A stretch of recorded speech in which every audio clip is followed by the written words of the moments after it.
And we are live. Happy, happy Sunday. It's another beautiful Sunday. Here in the UK, it's raining. I don't know where you are, but I'm going to be having a wonderful conversation with my amazing guests. I always have amazing guests every Sunday. And today it's three of them, and they are all in the health industry. And just this past week, we celebrated nurses, and this month as well, we're celebrating mental awareness. So we have the nurses and also in the mental health, institutions. So we're gonna, have a conversation, celebrate nurses. So if you know any nurse, tag them. Let's celebrate them. Let's say thank you to them because it's super important. So I will start with, let's say ladies first, but we're three ladies and one gentleman. So should we do him the honor and let him introduce himself? Yes. Okay, they say yes. So Malik, over to you. Okay, thank you very much. Thank you, Nana, for having me. Yes, so my name is Malik, and I am the founder of MASKEDMen, which is a non-profit organization that supports migrant men. And I'm studying mental health in my second year. Thank you. That's good. Okay, and not long ago, I interviewed this amazing lady, and she's back with us. She's friends of the show, so I'm thankful that anytime I call on her, she's like, "Yay, Dana, let's do it." Mrs. Daniella-Woode Pritchard, please tell the world again who you are. Okay, thank you, Nana. So my name is Daniella Pritchard. I work as an NHS staff in Princess Alexandra Hospital. I've worked in the organization for about 20 years now. And most of my role in the trust is looking after the patient as well as being an advocate for the staff as well. In the trust, I hold two positions there. So I work as a sister on elective surgery, and then I also work as a staff side representative. And in that role, what I do is be the voice for the staff. Oh, thank you, Daniela. Thank you again for honoring an invitation. Then another friends of the show.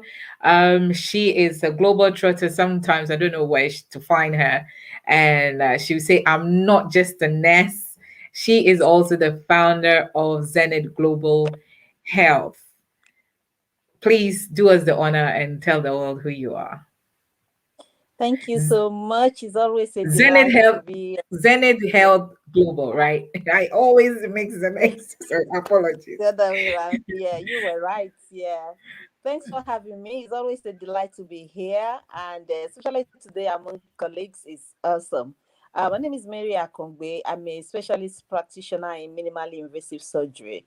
And I've been doing that for about 30 years now, about 40 in healthcare profession. Founder Zenith Global Health. Zenith Global Health is an organization set up for shared learning, collaboration, and provide quality of care for patients for number of years now. And people come from all over the world to the event. And this year, we are having our first Africa Healthcare Summit. So we're looking forward to that. Thank you. Wow. So all of you are busy, busy, busy doing what you love to do. So let's talk about Yeah. nursing. I bet everybody knows a nurse. I don't, I can't, I think each and every one of us know a nurse some way, somehow. And just the past week, I think on Wednesday or Thursday, we celebrated nurses. So we want to know, Daniela, I want to know what made you or what inspired you to become a nurse. Okay. So I've always loved to be a nurse when I was very young, at the early age of 7. I remember my grandmother that used to work in Kolibu Hospital in Ghana, Accra, was also a nurse midwife. And I remember I used to wear the uniform to walk around the hospital, like acting and playing. We know when you're doing these roles. and I used to visit her on the wards. So when I said to her I wanted to go into nursing, she wasn't surprised. But then I wanted to be a lawyer as well. So my A levels, I went to do my government and politics because that's what I wanted to do, to go into law.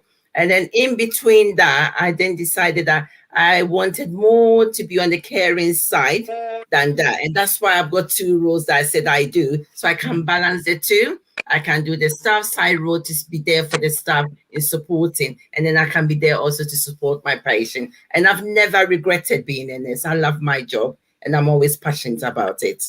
Thank you. We celebrate you. Thank you so much for choosing this awesome job. Malik, what inspired you to go into studying mental health? Okay, thank you, Nana. So yeah, as Daniela said, I think she's had lots of years and I sleep, and yeah, I wish to get there one day.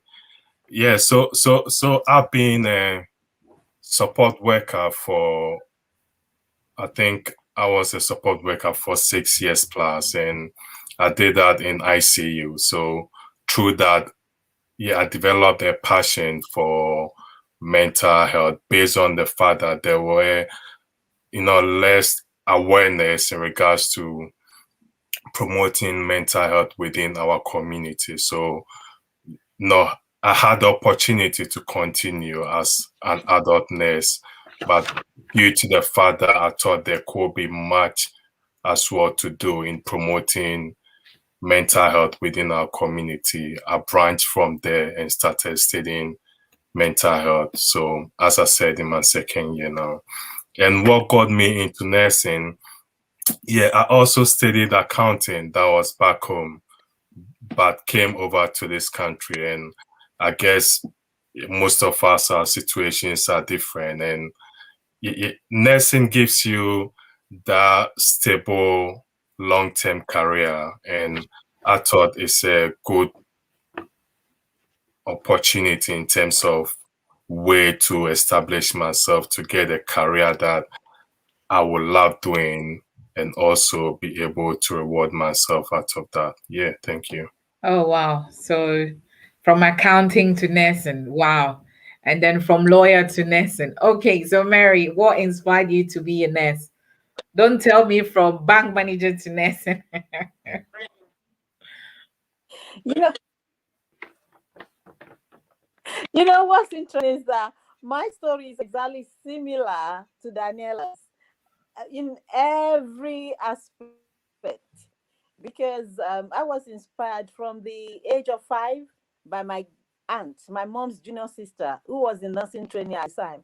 And she had this beautiful picture with her apron and cap and everything in my grandmother's living room. So I spent a lot of time with my grandmother. In fact, people used to call her by my name. You know how I call mothers at home. That's how close I was to her. So I'll go in front one day wearing this. I should wear this. So when I went to finished secondary school, I had the best aggregates in my year. The teachers, everybody were optimistic I was going to study law or engineering, and I love law. So then I decided that that time in Nigeria. Oh, we just lost Mary. It's raining and there is raining, so I think the networks are very bad. So hopefully, she will come back. So I did my little research, and we all know the story of Florence Nightingale, and I think I realized that her birthday was the 12th of May. Is it why that you celebrate nurses on that day, Daniela? Yeah, that she is someone that inspired a lot of nurses. If you read a bit about her, you see her passion into the nursing profession. And it wasn't just her, there was a Mary Seacole as well. Mary Seco is from BME background. That's another person that also did just as well as Florence Nightingale. But hardly you hear of Mary Seco. So both of Okay. them are people that, have helped and did so much in the nursing profession. And I think when we're celebrating, it's quite nice to mention those two people as well. So it's not just Florence Nightingale. We have got Mary Seco from BME background as well. Okay, so Mary Siegel, you see, so that's why we have to come to the professionals to tell us. So I know back home you used to wear the green and the white, isn't it? Let's Yeah. see, Mary's back. Let's see if we can. Mary, are you back? Can we hear you now? Yes. Yeah, I'm back. Okay, Yeah. okay, go Yeah. on. You were It's going saying, every day here. I've just changed to yeah. yeah. So you couldn't do like here when you start you do your BSc or whatever. So you had to go to the School of Nursing because the compromise was okay, you just have to go to university. With this grade, you cannot go to the School of Nursing.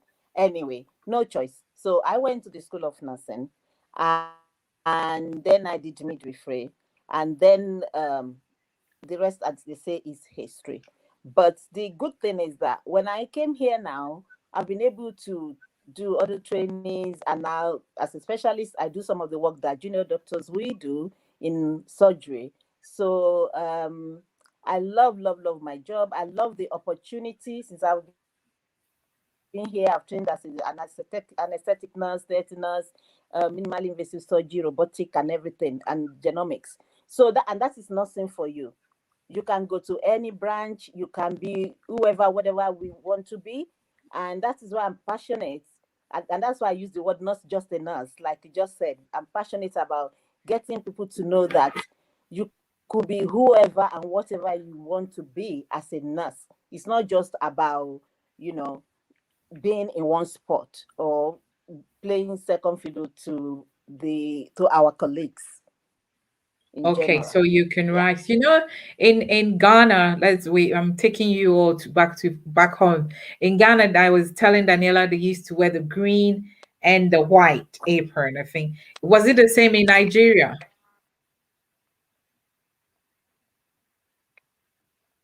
Okay, Yes, so it's as a gonna student, you wear in the state hospitals, you wear purple and white. oh, purple and white. In Okay. the teaching hospitals, I think they wear pink and white. But Pink. what denotes all of us in the training school is the cap. So when you first entered, you wear plain cap, and you always look forward to your first stripe because that means you are Okay. nearly a nurse in training. The first 6 months is like whether you stay or go. So once you got your first stripe, then okay, you are inducted. Then you got your second stripe, then you got your third stripe, then you go back to no stripe. That is when you are waiting for your result to become qualified nurse. Yeah. It's amazing the sort of, the And then job when you that. become a sister, you put a strand it. So this is in nursing. Yeah, we celebrate you. Congratulations, and with all that you do. And Daniela also just told us about the second lady, who was doing equally as much as Florence Nightingale, who is called Mary Oh, Mary Siegel. Seco. Mary Seco. Siegel. Yeah. Thank you so Thank much, you. Daniela. So, what are some of the qualities of a nurse? I know that when we go to hospitals, we see, and you've been in the nursing industry more than 20 years. Mary, how many years have you been?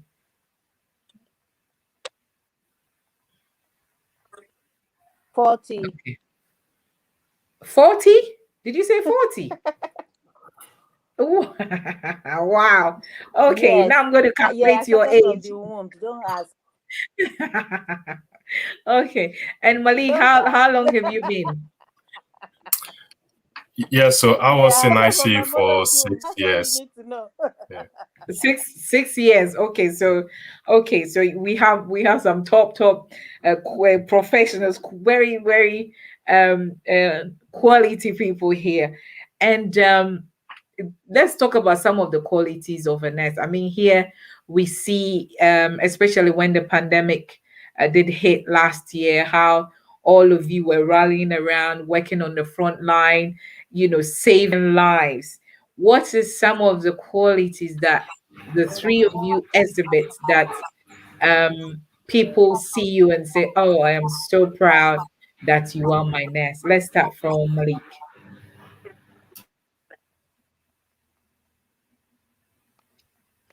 Yeah, okay. So being a nurse, I think one quality that I could, relate to us all is caring, because it's very important to, to care for people. And also being a student now, there's a lot much, awareness in terms of, showing empathy, which is also very important in nursing. Because as human, I do believe that we all do portray some characteristics of, showing empathy towards other people whenever there is an issue or there is a problem. So these two qualities do relate to me a lot, caring and also showing empathy, like putting yourself into other people's shoes. Yeah, in terms of, yeah. So these two qualities do relate to me a lot. Yeah, thank you. Caring and empathy. What about you, Daniela? It's same thing, Carrie, but you've got to be open and honest. It's also important because your patient need to have trust in you. Okay, so you need to be very open and honest, and you got to keep smiling because that also is healing. When you got a patient that you're looking after and you have got a face that doesn't look appealing, sometimes it doesn't help the patient to heal. So as much as you might have your issues, everyone has got issues at home. Not everyone is perfect.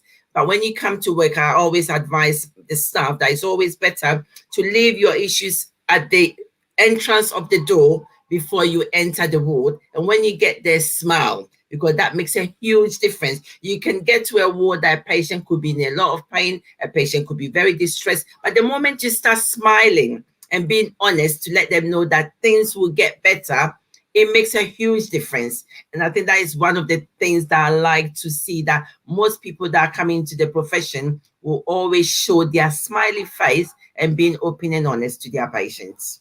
Yeah, because many people, I believe, well, we know that a lot of people sometimes go to the hospitals. There's so many. There's one hospital that people go and come and talk, interestingly about the nurses, and you wonder why would such a person? Because for you to become a nurse, obviously you need to have that heart, that empathy heart, that caring heart, and not just going there because of the money. Because yes, you need the money, but then of course you have vulnerable people, to take care of, and it's super important that we show that caring heart.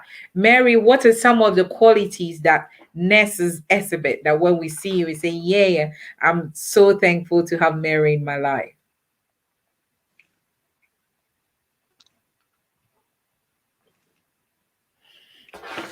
Okay, it looks like Mary's froze again. So let's move on. You talked about caring, you talk about empathy, honesty is very important. If somebody is asking that, if I want to be a nurse in this country, what is some of what process do I have to go through to become a nurse? Okay. So for nursing, you need to have your GCSEs. I don't know what they call it now, because my time it was called GCSEs, and you must have your A levels as well, okay, to go through the application process. These days, what they do also, you can be a healthcare assistant that you got the experience. So with the experience, you can go for apprenticeship, and in that you can do the training for 3 years, and that allow you to be a registered general nurse. So there's all different areas that you can use to get that profession. So you don't really have to have your masters. Some people think they have to go to university to have their master before they can be a nurse. You can actually start gradual process and be a healthcare assistant, because with the healthcare assistant, you eventually get experience in working on the work. Because when you get there, that's what they expect to see, is being able to be doing what you've been trained to do. So you can learn by experience and do the training and apprenticeship.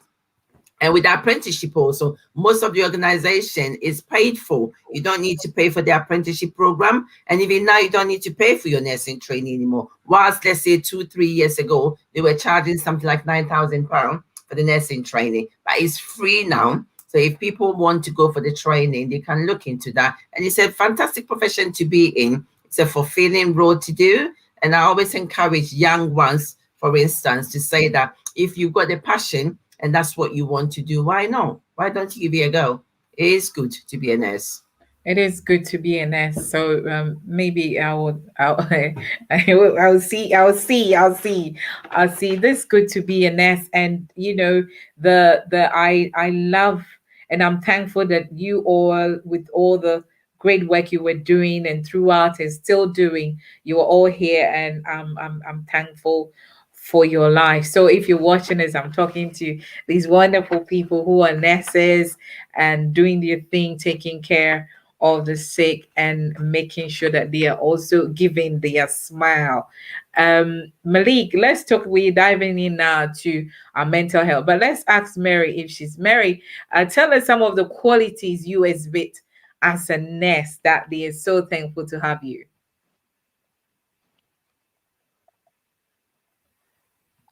Okay. So, Malik, mental health. I know you are the founder of MASKEDMen. First of all, tell me why you founded this organization. Okay, thank you.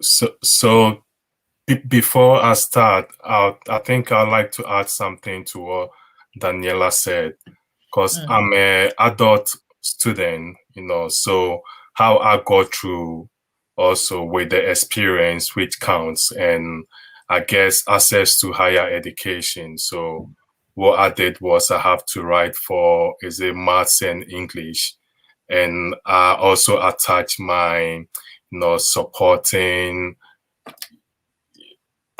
experience. So what I did was I have to draft an additional script which shows the years that I've been in nursing as a support worker and the experience that I've gained. So those things helped me to gain admission as a mental health student. And with your question, MASKEDMen, so I set up MASKEDMen based on lived experience as a founder, and also based on experience from other members within the organization. So we address issues which relates to migrant men within our communities. So issues like addiction, alcohol addiction, co-parenting, and promoting mental well-being among migrant men. So these are some of the things that I lived experience among myself and other colleagues in the organization. So that made me set up this organization called MASKEDMen, and it's a voluntary-led organization. Yeah, thank you. Someone is asking, why men? Why men? Yeah. So men, I focus on men, but the point is, what we do does not only help the migrant man, because I'm not in healthcare. Even if you care for one person, definitely goes a long way to cater for the community. So supporting the migrant man goes a long way to support the partner, the children, and the community. So dealing with issues like alcohol addiction, we do know that alcohol addiction do affect our finances and also leads some men into gambling, and it creates problems with separation in marriages. So supporting the migrant man does not mean we're focusing on the men, but it's more of a general approach that will go a long way to help the family and the community. Yeah, so though it's migrant men, we've got everyone at heart. Yeah, thank you. Oh, fantastic. Mary, are you back? Today it looks like it's going to be the three of us, just the three of us. Wow. Okay, so the men, migrant men, and well done for the mission and what you're doing to support.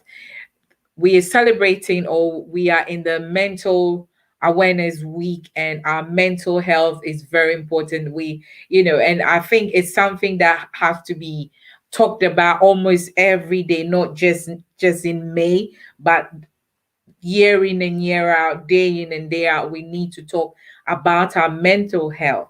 Daniela, tell us some of the type of illnesses that we have to look out for when it comes to our mental health. Okay.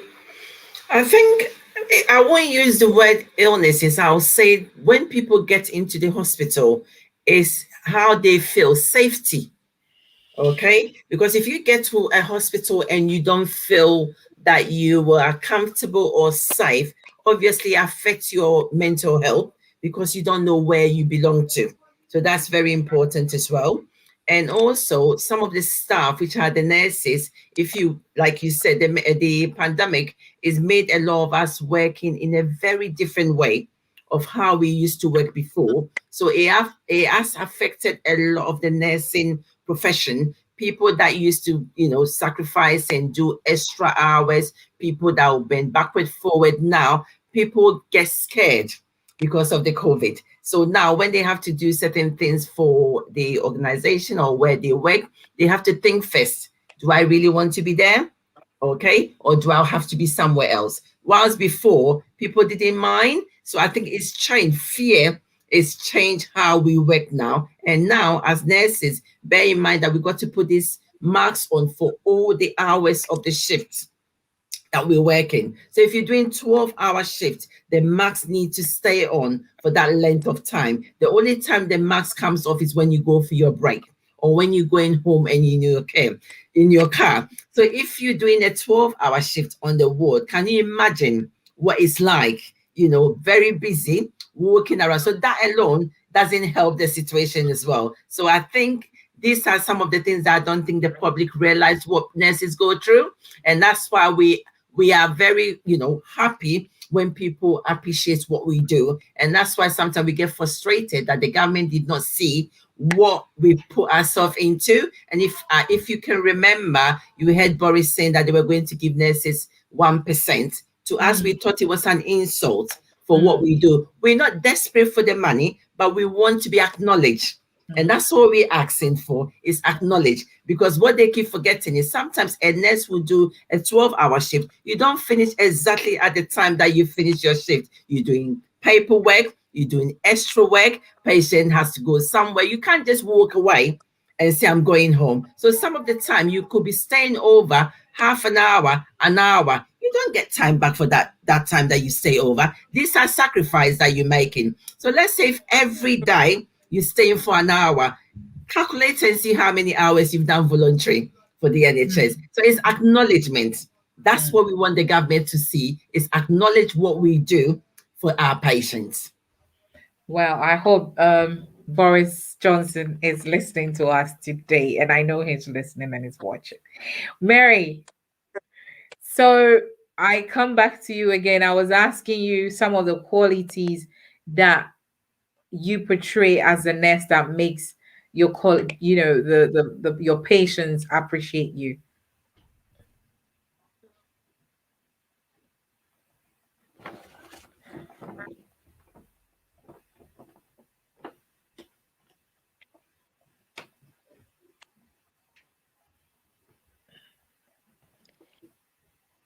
Okay.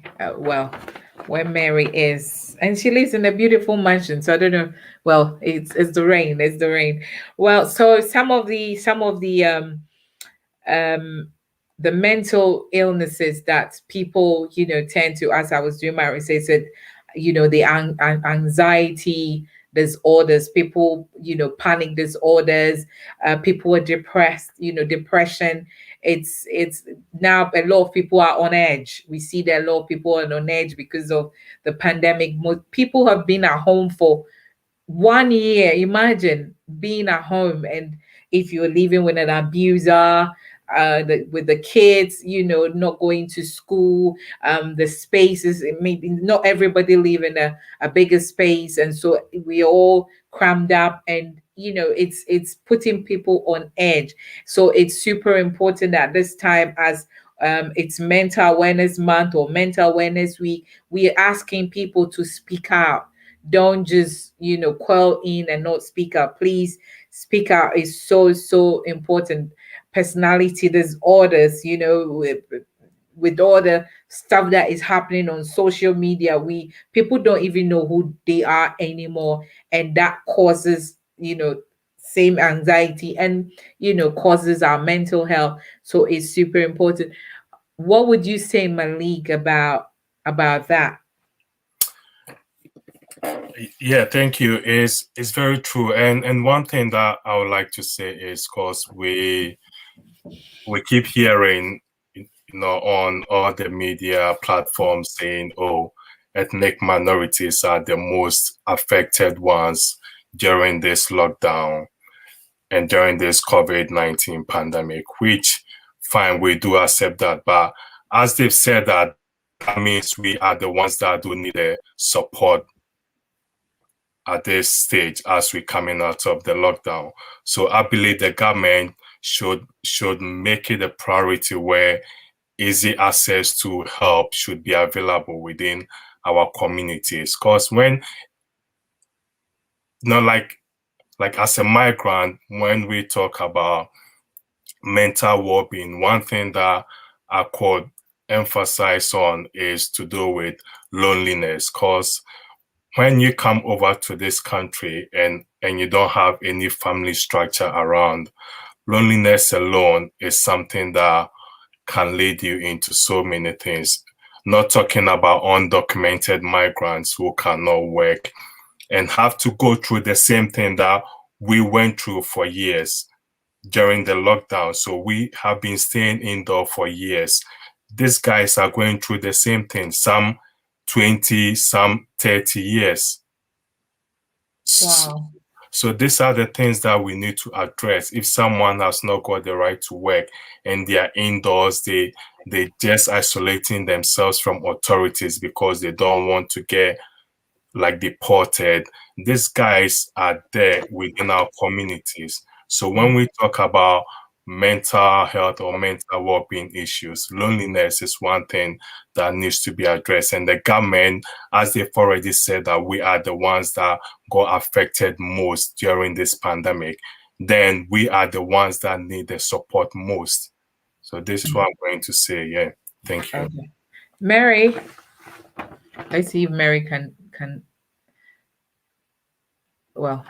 So Daniela, let's come back to emotional, emotional and psychological and social well-being. I know that the pandemic is obviously, as Malik, just to add up to what Malik has said, is really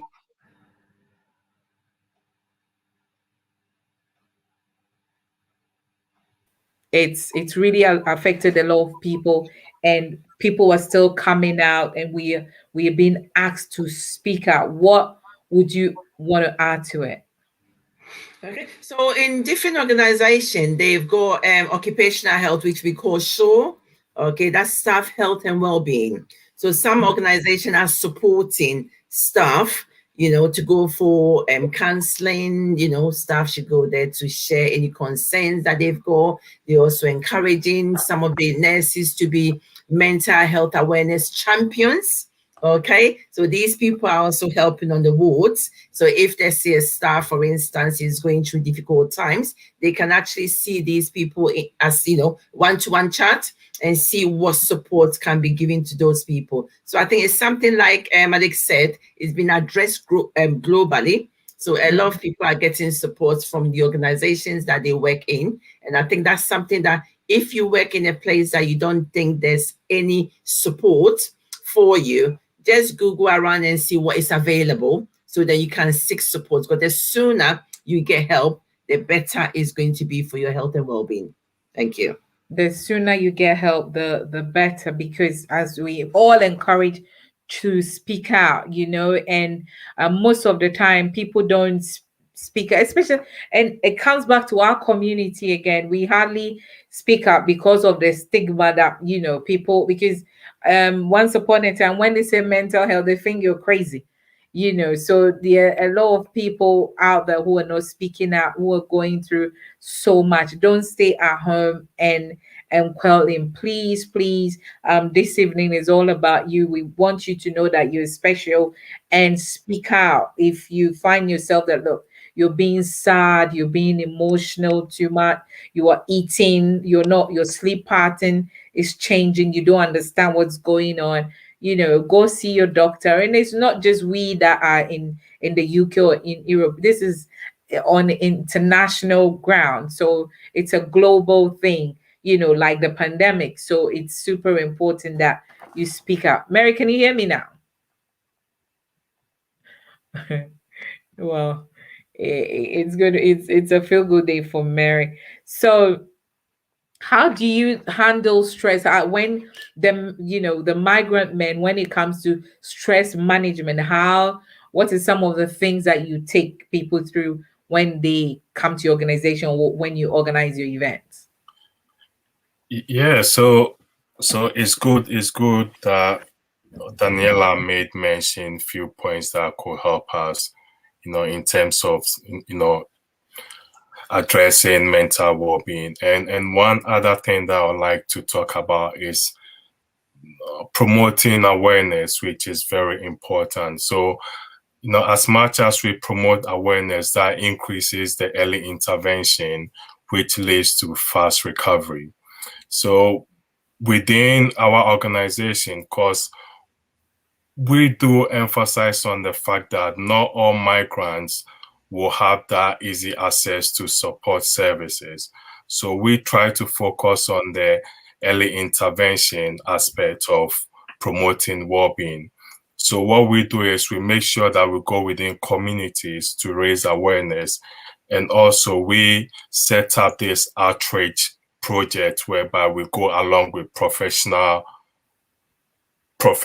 so let's say doctors, nurses, and other local authorities with us. So we set up like a mobile clinics that supports this man. So if, let's say, this man, when they come to us, what we do is we support them through counseling, and also we signpost them to the right organizations.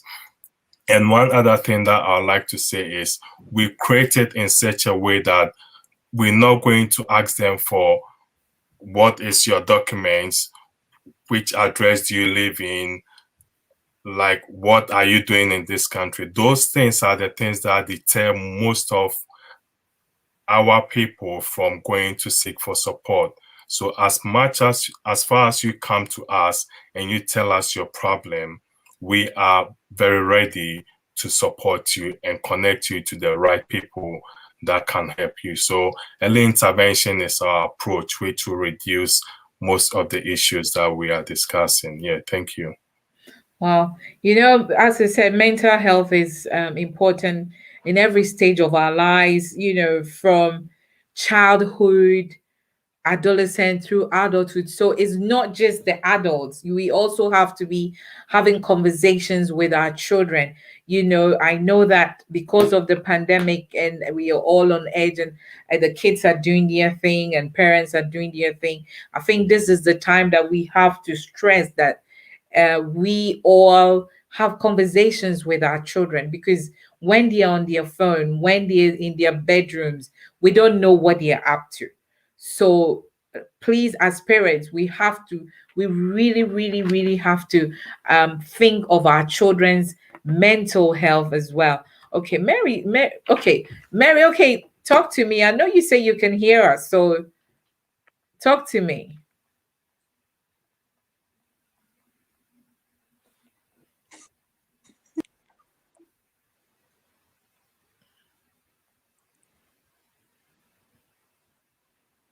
Were you talking about mental health? Yes.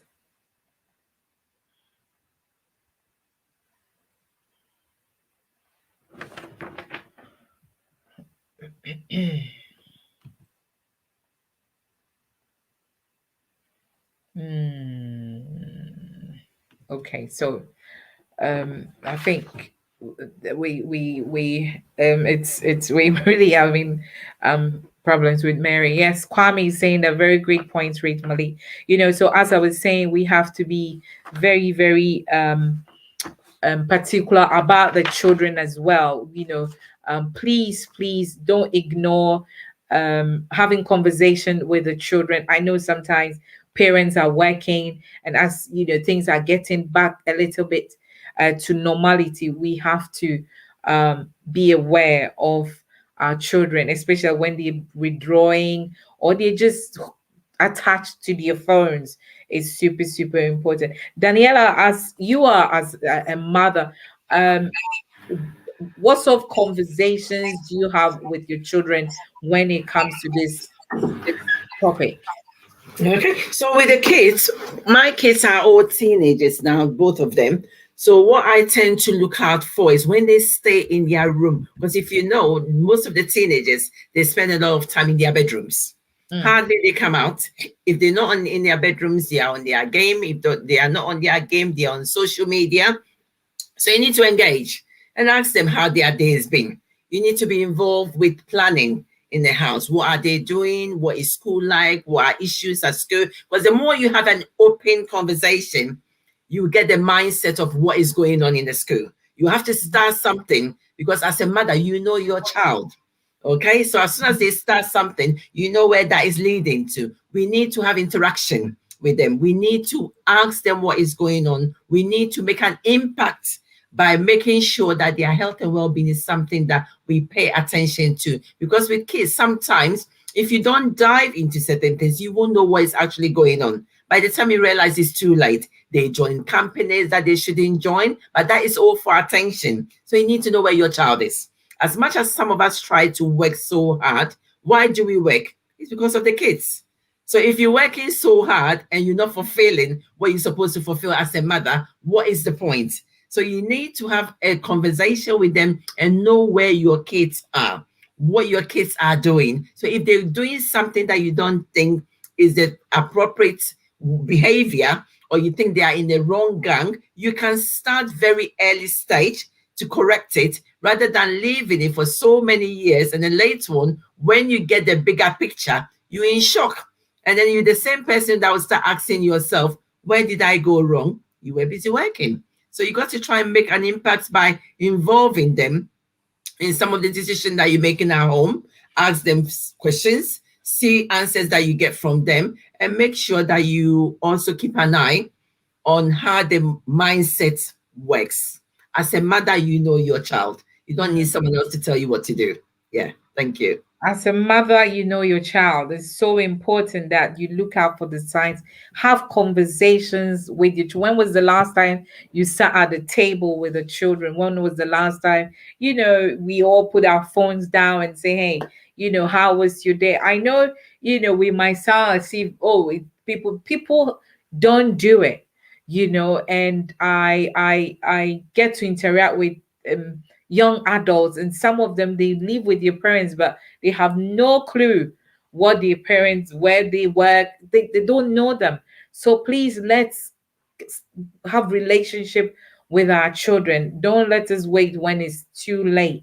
And I know that most of us also are Christians, and sometimes, instead of, I know we pray. This morning I talked about prayer, but it's super important that we speak out as well. We find the right people to talk to, and sometimes I know, yes, we go to our men of God to tell the issues, but there are professional counselors out there who we can talk to, so that it's not just the praying, but we do the physical aspect and the spiritual aspect of seeking the right advice, so that it's not too late, and then we do the things that we don't have to. So some of the signs that Isa said, you look out for, is you being very anxious. Some people are sad, mood swings, and some people just cry. The stress. If you're stressed, if you bent out, take time out and rest. social withdrawals. You don't want to talk to anybody. And I have had the opportunity of calling people, texting, calling, and you're not picking up. And I know that something is wrong. And sometimes we have to, whether drive and go and bang on people's door, it's important that now we look out for people. As Daniela said, some people are mental health champions. Please be a champion for a friend or for a family member. Malik, I know that you're the latest dad in town. So far, how is it going? I hope that you're not having sleepless nights. Yeah, I've got one daughter, and I've got a boy now who is 1 year old, and he arrived. That was in March, just around the lockdown period. Oh, so you have a lockdown baby, huh? Yeah. yeah, it was challenging because it was during that time that they were putting up this protocols in terms of who can visit the baby's mother and all that. So it was a new thing, but also what the lockdown has helped me is I'm able to connect. I was able to connect with my child because I was able to stay at home for that long period of time to have a good connection as a father with my son. So it helped a lot. And in terms of what to do to support, it's very hard to me, but I guess children, the way they grow up is quite different from us. Because even with me, when I was growing up, I thought my dad knew nothing in terms of what I'm doing. So sometimes I hide some stuff away from him. But I guess the more he was connecting with me, I was able to open up a bit in terms of how to also express the way I feel and get support from him. So that's very important, how we connect with our children. And thank you to Daniela for emphasizing on that. Yeah. Thank you. Okay, let's see. Lady Mary.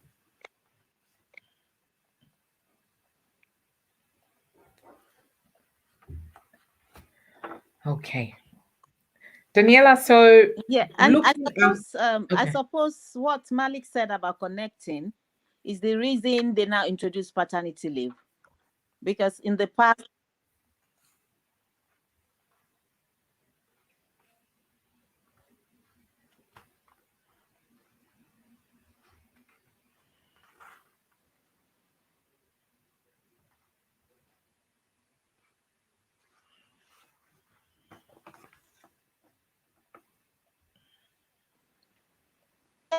me. No, you're breaking. Can you hear me? No, we just had a bit and then it went. Hello? Yeah, we're listening. Oh, okay.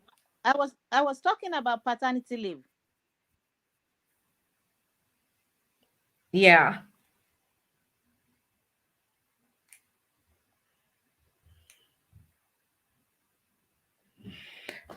Okay.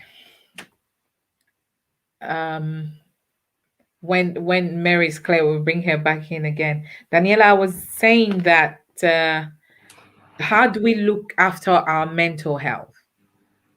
Okay. How do we look after our mental health? Okay, I can use myself as an example. What do I do when I get stressed?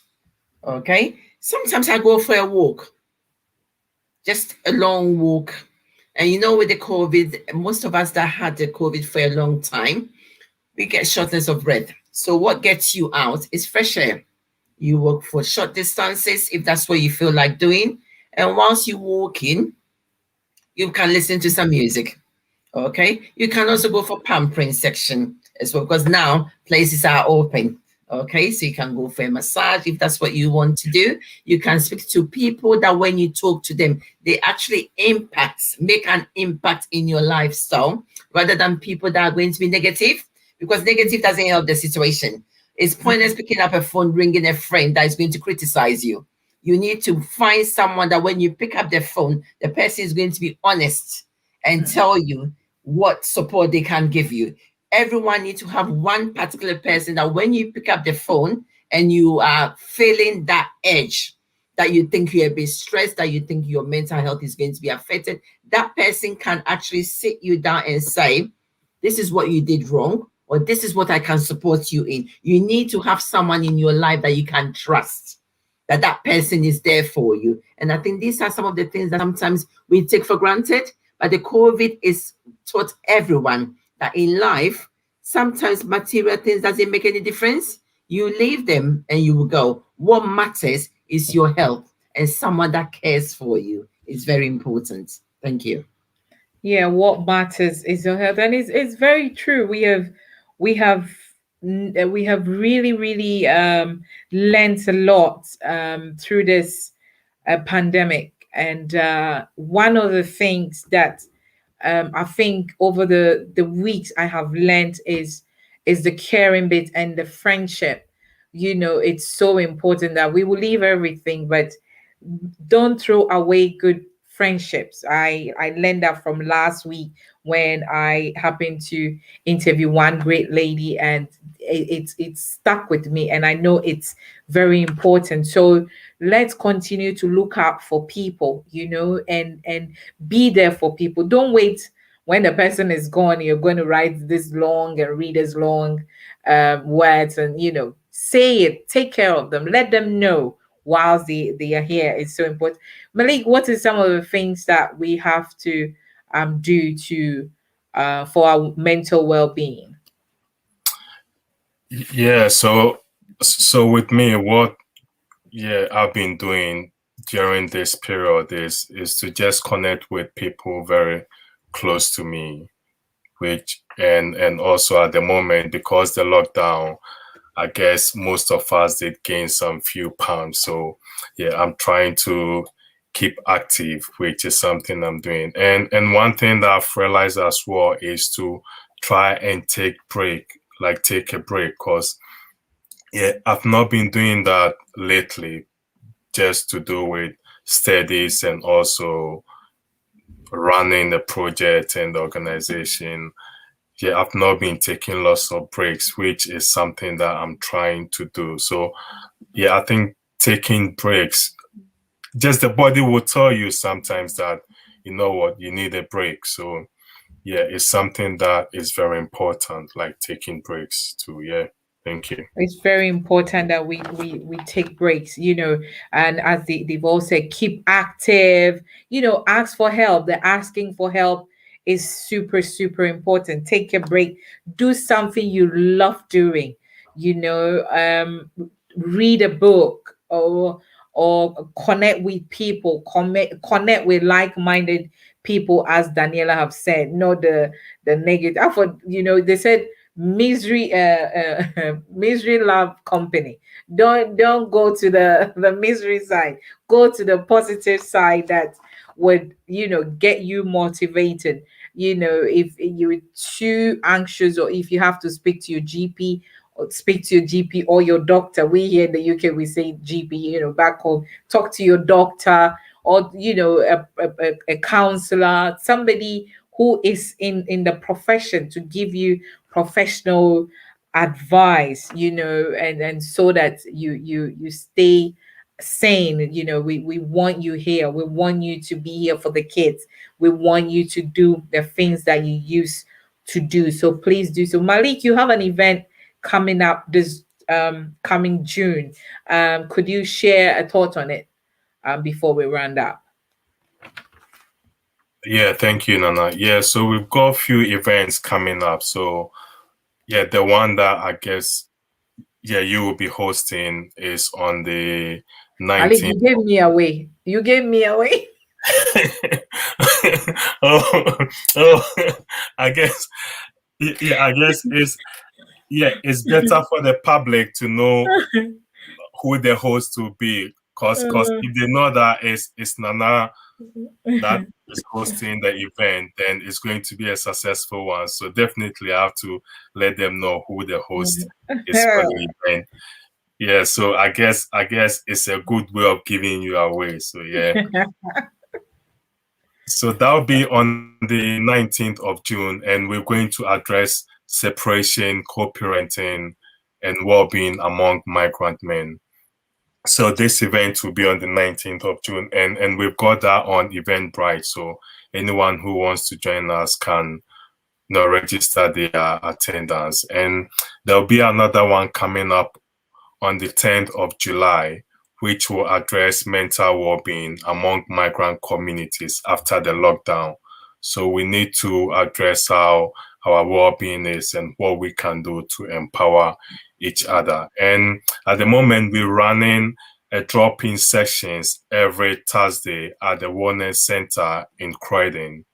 So any migrant man who will need a support in relation to mental well-being, alcohol addiction, can pop in at the Wellness Center every Thursday from 2 p.m. and we're ready to support them. And also there is a session that helps with monitoring our blood pressure.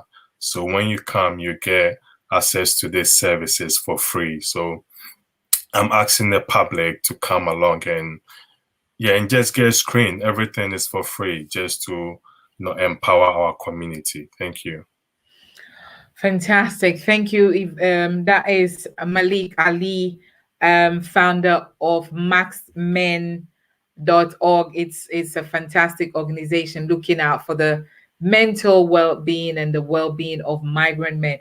Mary also has an event all the way in Nigeria, the Zenith Global Health Awards, and they're creating excellence in healthcare, which is great. She says self-care is very vital, her comment, because she's really having problems with her network, and apologies to that. And so she did type and said our self-care is very vital. We need to take care of ourselves. So on the 25th and 26th of June, in Nigeria, they are holding this wonderful event. And for you to know all about it, you can go on their site or follow Mary on Facebook and zenithglobalhealth.com, and you get all the information that is there, and we can all go and support. And if you want to sponsor and all that, please follow Mary. So Malik, where do we find you? Yeah, so with our base, our office is based in Croydon. And if you come to the Wellness Center, you definitely see us on every Thursday. And we on all social media platforms. Our website is maskedmen.org. And if you go on Instagram, it's the same maskedmen.org. On Twitter, maskedmen.org, and Facebook, maskedmen.org. So we're using the same name on all platforms. And I guess I've got my phone number on, so anyone who needs support, just give me a call, and we're ready to to give help if we could. Thank you. Fantastic. And our wonderful Daniela, I was going to say the lady of the lump, but then I know they're going to call me and say that is for the elder ladies. So tell us, as a nurse, what you, on behalf of all nurses, what you want to tell the world. Okay, for a nurse, what I've been saying tonight is a job that is not the money that gets people to do nursing. They're passionate about the job. So I will encourage nurses to carry on doing the good job that they do. Okay, I will encourage nurses also to look after their health and well-being. It's very, very important. And to have a happy patient, you have to have a happy nurse. Okay, if your nurse is not healthy and not well, you won't get a happy patient. So it's always important to have a happy patient. You need to have a happy nurse, and then it balances it. Thank you. If you want a happy patient, be a happiness. So to all the nurses out there, we say a big Ayuko. Ayuko means a big well done. We celebrate you. And yes, be happy and keep on doing the great work. And we always pray that the good Lord protects you. Mary, do you have final words for us? We've enjoyed the platform with and and and Mary's. I read out all her. And Daniela, before I finish, where can we find you? I know you know you don't really like using your No. social media, but if somebody wants to be a nurse, where can they call on If you you so can that hear you me, Well, if someone wants to be a nurse, they can look for me in Facebook. They can on send me a Facebook? private message in Facebook. Yeah. Okay, on Thank you. Facebook. Okay, so Daniela, you can get Daniela, find her, send her a private message on Facebook, and she has all the information that if you want to be a nurse, you can. And today I've learned a lot that so that if you don't have to pay, it's always good to go to those who have the knowledge, so that you learn. And I want to say on behalf of all my guests, thank you. Please, please look after your mental health. It's very, very, very important. Yourself, your family, and the kids. May we not ignore our kids. Some of them don't say much.